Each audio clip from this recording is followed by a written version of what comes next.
Hey guys, how are you doing? So Crypto Insight UK here, bringing you back another YouTube video. Remember guys, if you are enjoying these YouTube updates, please remember to like, subscribe and drop a comment. If you can put that little notification bell on, then you'll know every time that I put a video out as well, so that would be appreciated.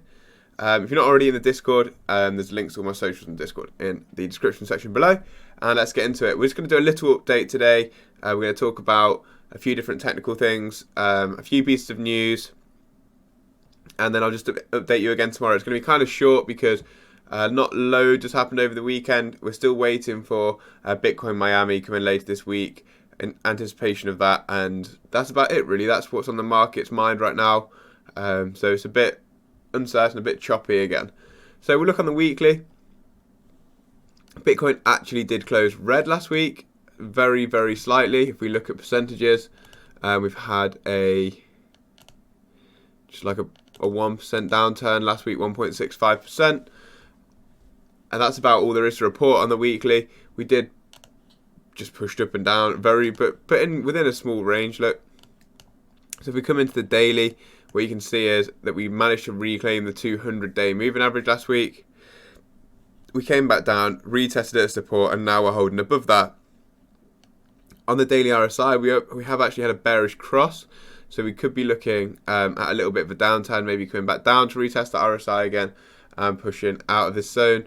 We do need to see some more volume before we make that next leg up, in my opinion.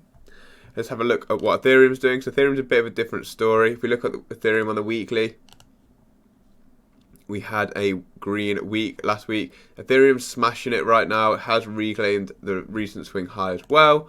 So if we have a look at it on the daily, it's just absolutely tearing right now. Again, we could be looking at a correction of some kind. We're nearly in the overbought territory on the RSI. We're really touching the RSI. Are we going to get some kind of correction for ETH?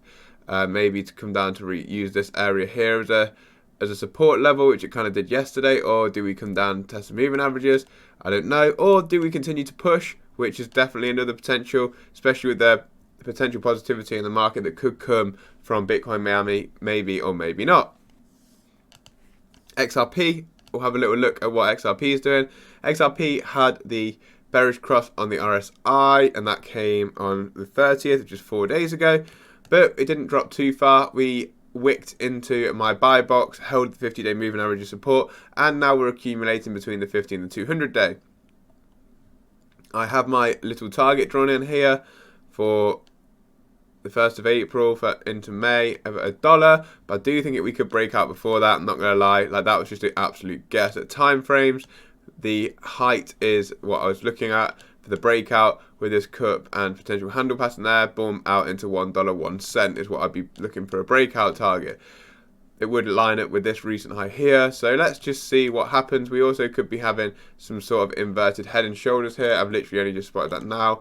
If we go for like a little pattern like that, and we look at, this is not going to be accurate at all, guys, because I've literally just spotted it while we are talking. And let me see where if I can find my, sorry guys, I'm still not very well, so that's why I sound like a bit grim, because I am still a bit grim, not going to lie. Boom, boom, boom, boom, boom, boom. There we go. Could be a bit of an inverse head and shoulders here. That would be a breakout target of this when we break the neckline. If we break that neckline, we could be out up towards that 140. That would be nice, wouldn't it? Not seen any price spikes like that for a little while. 148, that would take us above these resistances. So let's see what happens there. This is obviously on the daily again, guys. Let's have a look at a bit of a smaller time frame. Let's get rid of all that now. Let's have a look on a bit of smaller time frame. 4 hourly, again, pretty similar to the daily.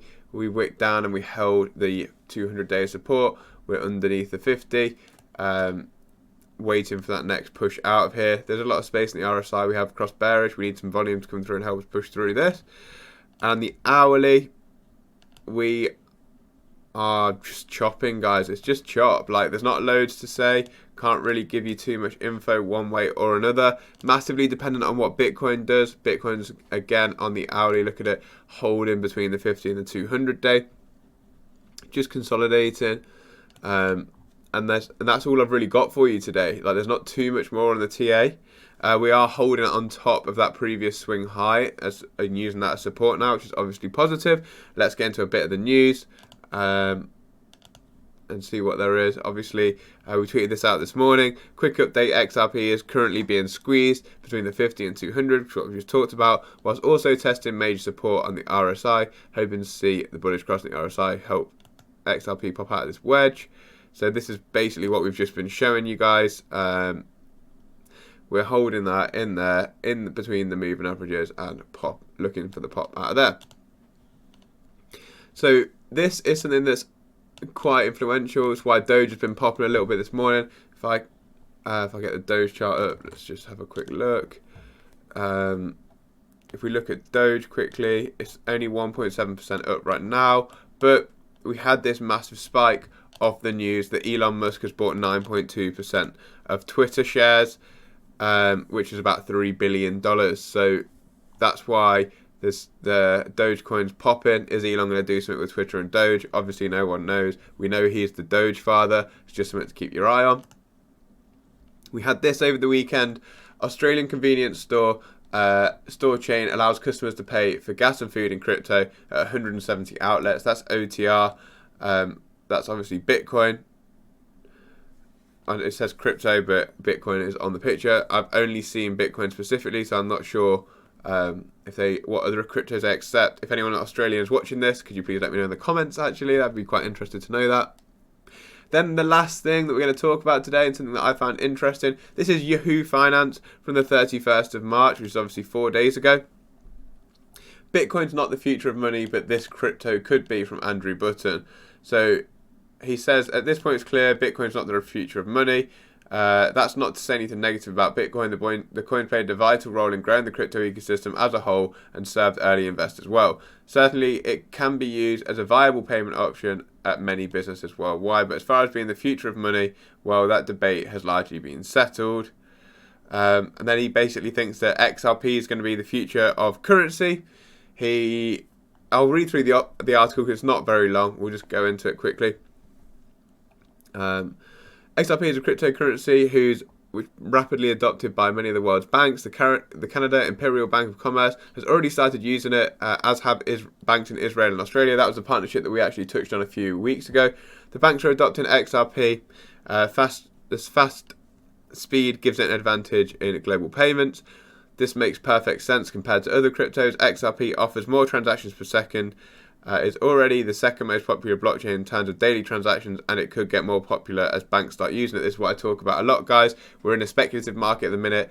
XRP is probably one of the most utilized cryptos, as he's even stating there, but it's not being reflected in the price because we're just in a speculation/hype market right now, not utility based. He said, why is it so promising? He said XRP is particularly promising because for a few reasons. The first reason is it offers 1,500 transactions per second. The second reason is that it's support from its developers, Ripple Labs, and the support for XRP is like recruiting vendors for the token and RippleNet for cross-border payments. Basically, he's talking about how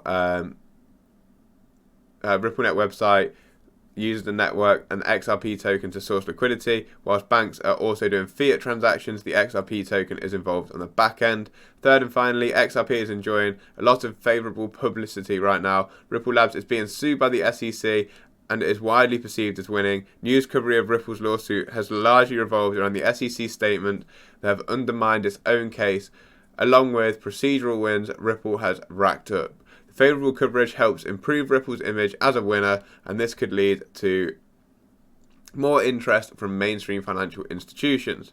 Foolish takeaway, as we've seen, Ripple Network enjoys a lot of advantages, which has led to becoming one of the most popular cryptocurrencies for transactions. In terms of real-world use, it's already got Bitcoin beaten. It remains to be seen whether it will translate in gains for XRP, but given that Ripple Network uses XRP, it seems at least possible. Well, it doesn't always use XRP, it only uses it for specific use cases like on-demand liquidity right now, but it is plugged into the XRP ledger, so it can be used.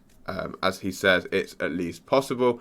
He's not quite right with the facts, but we're close. And it's nice that Yahoo Finance, quite a reputable source in the financial world, is now writing about XRP.